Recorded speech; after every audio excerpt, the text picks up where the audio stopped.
اور اگر ہم اپنے بھی پچھلے کچھ سالوں کا جائزہ لیں تو 2011، 2015، 2017 میں ہمیں جو ہے وہ اس کی مختلف علاقوں میں آؤٹ بریک ملی ہیں. تو اس حوالے سے جو ہے وہ ڈینگی کے بارے میں یہ کہا جاتا ہے کہ جب یہ کسی خطے میں داخل ہو جاتا ہے تو وہاں لمبا عرصہ رہتا ہے. تو لہٰذا جو ہے وہ ان ممالک کو باقاعدہ طور پہ بڑے مربوط طریقے کے ساتھ نہ صرف جو ہیلتھ کے ڈپارٹمنٹ ہے بلکہ باقی جتنے بھی متعلقہ ادارے، جس میں سینیٹیشن ہے، جس میں ہمارے جو انوائرمنٹ کا جو محکمہ ان کے ساتھ مل کے ایک بڑی تھورو پلاننگ کی ضرورت ہوتی ہے.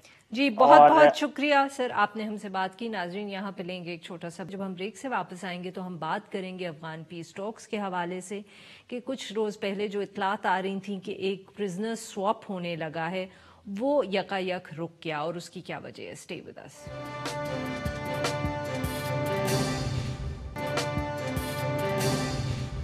Welcome back. پروگرام کے آخری حصے میں ہم بات کریں گے افغان پیس ٹاکس کے حوالے سے. اطلاعات آئیں اور پھر کابل کی حکومت سے کنفرمیشن بھی آئی کہ پرزنر ایکسچینج ہونے لگا ہے. جو طالبان کے پاس دو پروفیسرز کڈنیپ تھے ان کو ایکسچینج کرنے لگے تھے فار 3 طالبان پرزنرز، مگر پھر آخری منٹ پر یہ ڈیل کینسل ہو گئی اور وہ جو طالبان تھے وہ ان کو واپس کسٹڈی میں لے لیا گیا. اصل میں ہوا کیا وجہ ہے، کوئی تفصیل سامنے نہیں آئی. اس ایشو پہ بات کرنے کے لیے اب ہمارے موجود ہیں طاہر خان صاحب جو سینئر تجزیہ کار ہیں اور ماہر افغان امور. ویلکم ٹو دا شو طاہر صاحب. طاہر صاحب اب اور کیا پوچھے، سوال ہی ہے کہ ہوا کیا.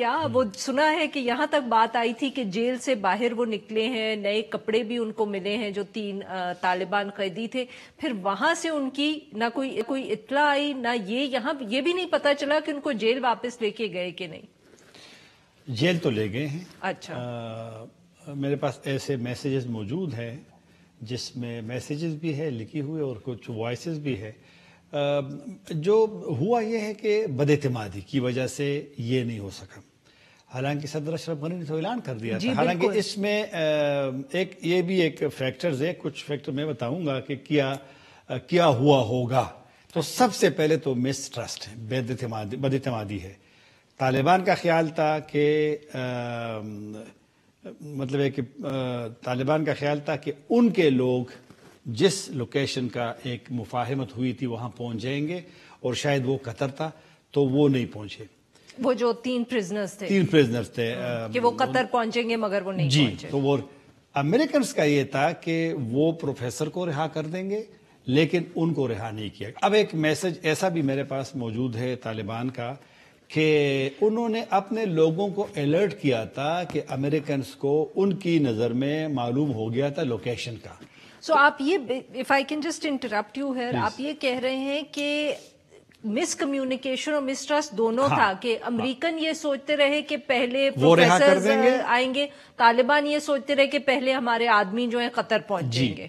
ایک تو یہ والا مسٹرسٹ والا تھا، اور یہ جو میں نے کہا کہ طالبان کو شک تھا کہ شاید امریکنز کو لوکیشن معلوم ہو گئی ہے تو انہوں نے ان کو ہلا تو دیا، شاید کہ وہ کوئی آپریشن کرے لہذا ان کو آپ کسی اور جگہ پر شفٹ کریں. یہ ایسا بھی ہے جو 2 پروفیسرز ہیں. جی. دوسرا یہ تھا کہ میں نے سنا ہے، پاکستانیوں سے بھی سنا ہے کہ امریکنز زیادہ طالبان کے جو آنس حقانی، اس کے امام علی خان اور عبدالرشید حافظ جو ہے وہ عمری ہے، محمد نبی عمری قطر کے دفتر کے، وہ ایک جس کو گرفتار کیا، دونوں کو اکٹھا بحرین میں 2014 میں. امریکن کا یہ تھا کہ ان کو 3 پریزنرز کو زیادہ میڈیا کوریج نہ ملے، ایز اے ہیرو یہ نہ آئے جب یہ ریلیز ہوں گے، اور پروفیسر والوں کو زیادہ وہ ہو. صحیح.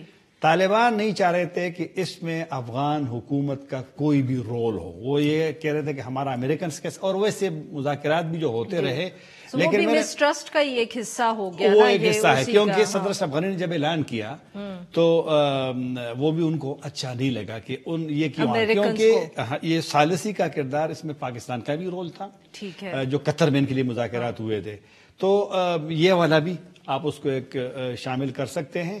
لیکن بس بد اعتمادی کی وجہ سے یہ کام نہیں ہوا. اور امریکن سفیر نے کل جو ٹویٹ کیا ہے کابل میں، جان باس نے، اس نے تو بھی سپورٹ کیا کہ جو فیصلہ انہوں نے کیا، انہوں نے ویسے اشارتاً یہ کیا کہ جو کابل اور لوگر میں حملے ہوئے تھے یہ جب مذاکرات ہو وجہ سے انہوں نے وجہ تو نہیں بتائی، وہ تو ہمیشہ لیکن جب انہوں نے ٹاکس بھی کال آف کی تھی تب بھی امریکنز نے ہنٹ یہی کیا تھا کہ تشدد کی وجہ سے امریکنز کا مطلب ہے کہ امریکنز کا مسئلہ ہے کہ امریکنز ہر چیز پہ خاموش ہوتے ہیں، ان کا کوئی سٹیٹمنٹ نہیں آتا، کوئی بیان نہیں آتا، اس وجہ سے کافی سارے اسپیکولیشن آپ کریں گے کہ یہ کیا ہوا طاہر صاحب اب یہ ایک چیز بتائیں، یہ بہت انٹرسٹنگ ہے جو آپ کہہ رہے ہیں کہ مس ٹرسٹ اور مس کمیونیکیشن ہے کہ دو سائیڈز ہیں، دو فریق ہیں، وہ بات بھی کر رہے ہیں، مگر یہ بھی انہوں نے طے نہیں کیا تھا کہ پہلے کون سی سائیڈ پرزنرز کو ریلیز کرے گی اور بعد میں کون سی کرے گی، تو یہ کس طرح ایک دوسرے سے کمیونیکیٹ کر رہے ہیں کہ اتنا بڑا گیپ ہے؟ دیکھو نا، طالبان کا بیان تو آ گیا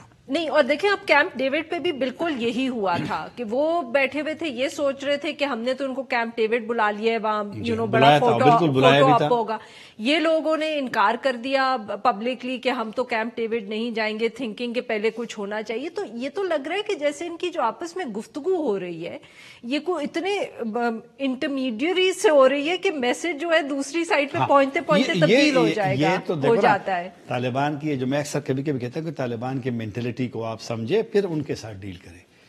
طالبان اتنے زیادہ شکی مزاج لوگ ہیں، وہ اگر آپ ایک صحافی ان سے ایک سوال کرے تو شاید وہ آپ پہ بھی شک کریں کہ یہ خاتون تو شاید کسی یہ والا. تو لہذا یہ جو بھی قطر میں مذاکرات ہوئے تھے نا انٹر افغان، تو میں خود ادھر تھا تو ہم لوگوں سے پوچھتے تھے کہ اندر کیا ہو رہا ہے، تو ہر چیز پہ ایک قسم کا شک، لڑائی، وہ یہ والا وہ ایک ہے کہ وہ یہ کیا صرف طالبان کی وجہ سے مسئلہ ہے؟ نہیں، یہ والا تو خیر طالبان کی وجہ سے نہیں، یہ شک نہیں، ان کی بس ایک مینٹلٹی ہے. صحیح ہے، یہ دوسری طرف سے ایسا مسئلہ نہیں ہے. دوسری طرف تو امریکنز کا تو میں بتا دیں کہ امریکن تو بولتے نہیں ہیں. دیکھو نا، اس پہ افغان حکومت طالبان کا بیان آیا، انہوں نے امریکن بلیم کیے. صحیح ہے. افغان گورنمنٹ کے جو اسپوکس مین ہے صدر صاحب کے، وہ صدیق صدیقی، انہوں نے طالبان کو بلیم کیا. صحیح. لیکن ریئل تھنگ جو میں بھی کہہ رہا ہوں، یہ جو لوگوں سے جو طالبان کے آپس میں جو میسیجز ایکسچینج ہوئے ہیں یا جنہوں نے ہمیں بتایا، مثلا قطر وہ نہیں پہنچے. صحیح. قطر کے بارے میں کافی ساری رپورٹس آئی تھی کہ وہ فلائی کر گئے ہیں لیکن قطر وہ نہیں پہنچے. یہ تو قطر والوں نے مجھے بتایا ہے کہ وہ قطر نہیں آئے. تو لہذا لیکن یہ نہیں ہونا چاہیے تھا، یہ ہونا چاہیے تھا. یہ والا جو نہیں ہوا یہ غلط ہوا، کیونکہ یہ اگر یہ پریزنٹ سواپ ہوتا. طاہر صاحب یہ بتائیں کہ اب آگے کیسے یہ کمیونیکیشن گیپ ختم ہوگا، کس طرح ان دونوں سائڈز کی ٹاکس شروع ہوں گی؟ یہی کام اگر ہوتا تو یہ بہت زیادہ ایک میجر اعتماد سازی کے لیے اقدام ہوگا. دوسرا پھر کوششیں ہو رہی تھی کہ شاید سیز فائر بریف طالبان کو ریکویسٹ کی جائے کہ وہ کرے، اور اس کا بھی ایک قسم کا امکان تھا کہ جو بیجنگ میں انٹر افغان ڈائیلاگ ہونے جا رہے ہیں اس پہ بھی منفی اثر ہوا ہے. صحیح. کیونکہ یہ کام جب نہیں ہوا تو ایک دفعہ تو وہ ملتوی ہوئے ہیں. ابھی 21-22 کی تاریخ ہے، طے ہوئی ہے، لیکن میرا خیال نہیں ہے کہ وہ ان تاریخوں پہ ہو جائے گا. یہ نہیں ہوا تو اس کا ایک بڑا منفی اثر ہوگا اب پیس پروسیس پہ. اگر وہ تھوڑا سا ان کا امکان تھا کہ وہ شروع ہو جائے تو شاید وہ تھوڑا سا ڈیلے ہو جائے. بہت بہت شکریہ طاہر صاحب، آپ نے ہم سے بات کی. ناظرین آج کے لیے بس اتنا ہی. We'll be back tomorrow at the same time.